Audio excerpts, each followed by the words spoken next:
strange world that we live in. My teacher, he passed away almost 20 years ago. And you know what he said over 20 years ago? He said something, and when he said it at the time, I thought, this isn't a big deal. My teacher's saying that, but you know, it's okay. He says many different things. When he left, I was shocked, because what he said was like a prophecy.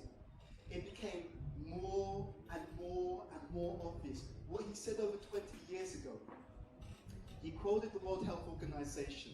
He said that over the coming years, this is over 20 years ago, he said the World Health Organization says that in the coming years, the biggest cause of death and illness, bigger than AIDS, bigger than cancer, bigger than heart disease, he said it will be mental illness.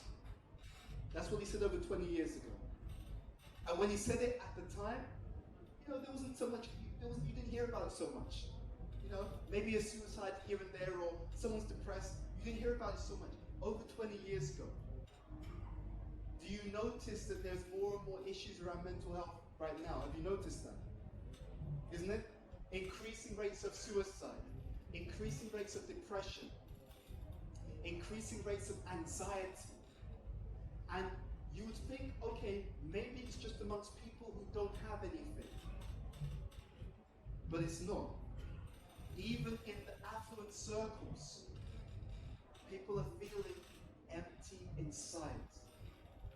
And the more I understood this, it was like the prophecy of the Bhagavad Gita coming true. That same conversation, that same Krishna, speaking to that same Arjuna over 5,000 years ago. You're not this body. That same implication that because you're not the body, if you just do things for the body, if you just do things for the mind, and if you don't do something for the soul, no matter how much stimulation we have, we'll still be unhappy. A profound gift from Krishna in the pages of the Bhagavad Gita. The last point I'll make before we open up for Q&A is that Krishna also gave to Arjuna a system by which Arjuna could literally nourish the self, nourish the soul.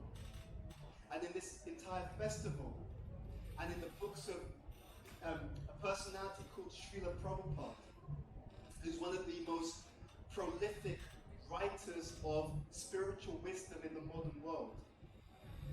In books such as Bhagavad Gita as it is, Prabhupada would elaborate and explain that just like we feed the body, and just like we stimulate the mind and the intelligence, there is a yoga that also stimulates the soul. There's a particular yoga that has the ability to literally feed the hunger of the soul. And that yoga, ladies and gentlemen, is called Bhakti Yoga.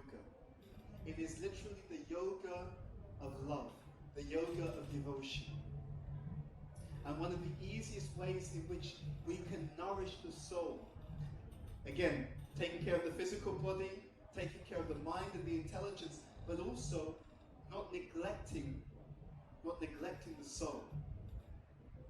The easiest way, as explained in the Bhagavad Gita as it is to call upon the divine names of the Supreme. So many of you will have seen the procession that we had, and there was what we call chanting, kirtan.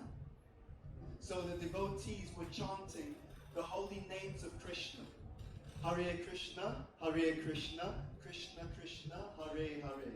Hare Rama, Rama Rama, Hare Hare. Now you could ask, well, why are they chanting the same mantra all the time? Is it because they don't know the lyrics to other songs? The answer is no. This mantra is called the